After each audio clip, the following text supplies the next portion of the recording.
từ con, từ từ đợi mọi người phía sau nữa kìa. Đi. Long xích vô, lên đây.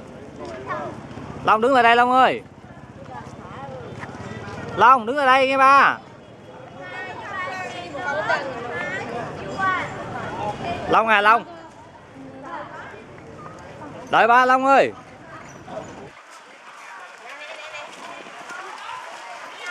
Đợi ba nè, đợi ba nè.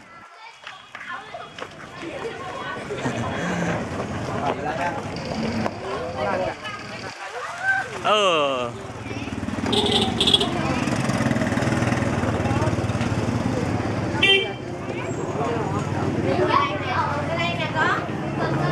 Long ơi bên kia kìa Long ơi, không phải bên đây đâu con. Bên kia kìa, qua bên kia rồi. Cái đầu mình qua bên kia rồi. Bên đây. Không muốn lên trường cậu. Nếu là chữ này rồi Kìa vô đó kìa, vô đó kìa. Không muốn vô. Kìa mọi người lên đó kìa, coi đó là cái gì. Coi chỗ đó là cái chỗ nào.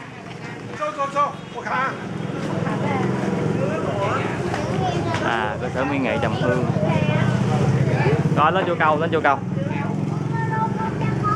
Rồi Long ơi, ba cho lên chùa cầu, đi lên.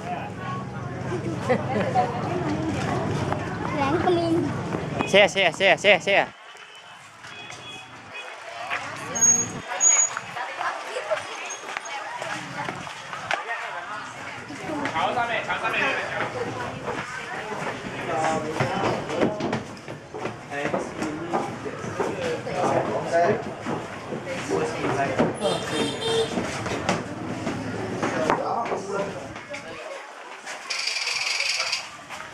Mình xuống tới rồi.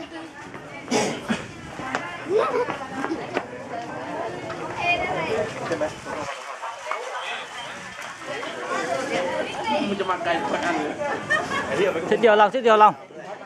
Quay lại đó. Mình không có qua đây đâu. Mình qua bên kia lại. Đò mình chưa đi. Đò mình còn bên kia. Mình đi một hồi là mình lạc đòn đó biết không?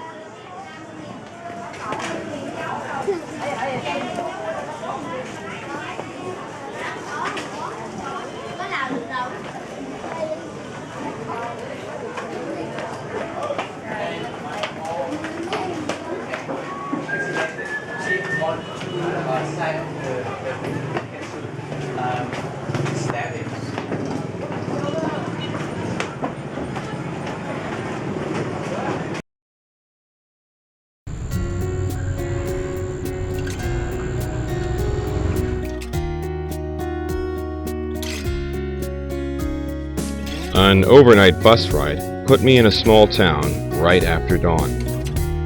I then took my sore body and tired mind to a charming little hotel. Fortunately, they had rooms available, so as usual, I cached my bags in the room and headed out for a walk through the town I had been looking forward to seeing and a major destination for me, the ancient town of Hoi An. I was able to walk only a few blocks from my hotel to the old town. I had seen bits of Hoi An in film clips and in pictures on websites, but I wasn't sure what it would be like. Frankly, it surprised me. I walked down quiet, narrow streets, blocked off to motorized traffic. The yellow morning sun shone brightly upon the cobblestone sidewalks as I looked around at tile roofs and carved balustrades. The buildings were of two primary designs: old French colonial with masonry walls and multi-paned windows, or Chinese with paneled wooden walls, small courtyards, and delicate woodwork.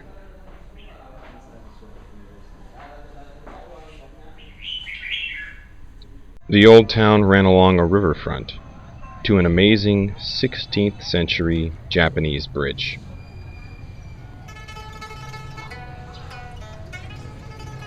The old houses, the woodwork, the tile roofs, and the dragon-flanked gateways gave me the question. What century was this from? I felt as if I had just stepped into the pages of a novel by Pearl S. Buck. But I hurried on to my first stop, what Hoi An is famous for. Tailors, of course. Not that one. I had done my research, and brought some pictures of suits I wanted. I stopped at one tailor, dropped off a few ideas, then went to another tailor, and then another. I had saved up for this, and the suits averaged about $150 a piece. But I think I may have overspent a bit. Oh well, once a suit is cut, it's too late to ask for your money back. Hoi An, as we know it, came into prominence as an important center for shipping and commerce during the late 1500s. Merchants from China and Japan settled here, and ships from all over the Far East, as well as Portugal and the Netherlands, sailed up the river to unload their cargoes. By the 1700s, the Chinese merchants considered Hoi An the best trading spot in all of Southeast Asia. However, when Emperor Zalong gave the French exclusive trading rights to the nearby port of Da Nang, the bustling center of Hoi An quickly faded into a backwater.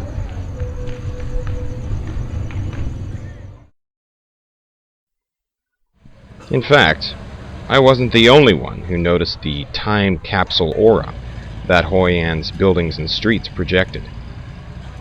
I saw a film crew shooting scenes for, well, a war film, naturally.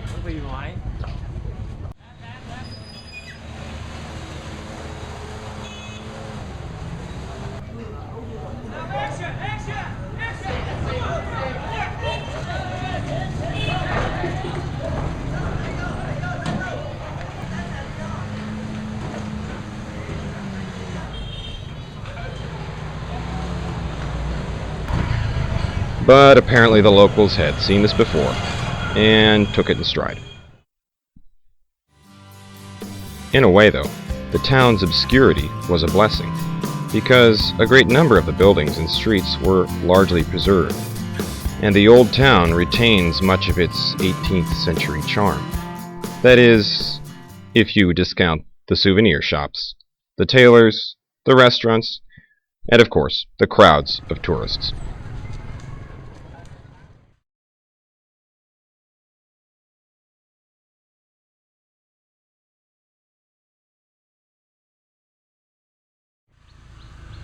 For 2 days I stayed at the hotel. It was affordable, but because of my overspending on clothes, I began to look for cheaper quarters still. One evening I visited a small restaurant that served fish and chips. I discovered a young Australian man named Jerry, and he told me that the owner, a middle-aged woman named Anne, also owned a guest house. In fact, he was living there himself. So I moved there the next day. It was nice, newly constructed, so I did as I had done before. Every day I would rent a bike and take it for a few minutes' ride to the old city. I would spend time checking up on the clothes I ordered, riding around the streets of the old city, and of course, relaxing in a restaurant or two.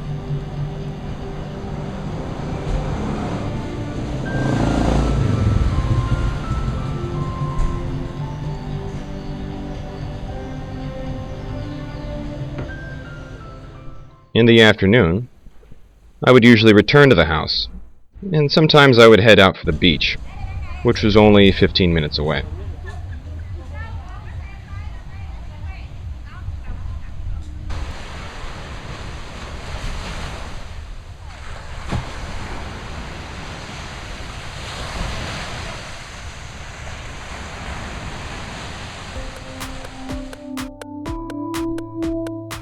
After about 4 days, several adjustments and fittings, my clothes were finally done.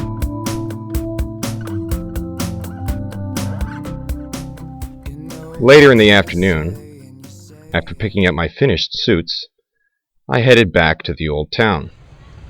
Down by the riverfront, I found a restaurant with a table overlooking the street and the bridge. As darkness fell, the crowds increased, ready to witness Hoi An's main attraction. Every 14th evening of the lunar month, Hoi An holds what's called a New Moon Festival. At about 6:30, the streets are blocked off to motorized traffic, and shortly thereafter, all buildings turned off their white lights, leaving only the colored lanterns to cast a warm glow over the buildings and off the water.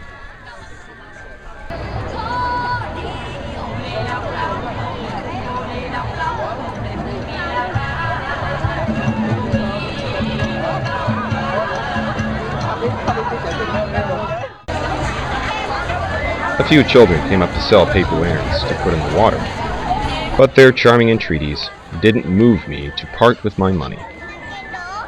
Oh, no thank you. No thank you.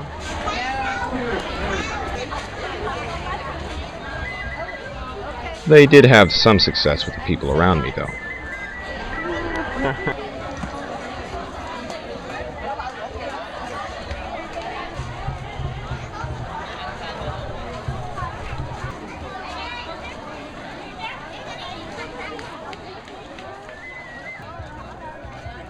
The waterfront, as well as the streets, were packed with visitors and locals.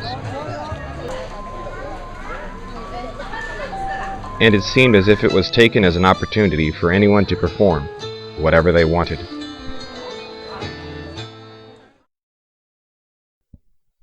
I walked back through the old town on the way home. The party was just getting started, but I was tired, and had an early start in the morning, taking a day trip north.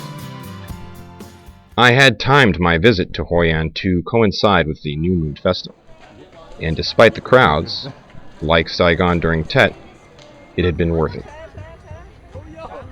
An unforgettable nocturnal spectacle, with the old city of Hoi An as the stage and the star actor. My name is Caleb, and this is Vietnam's answer to Savile Row and Sienna. Hoi An.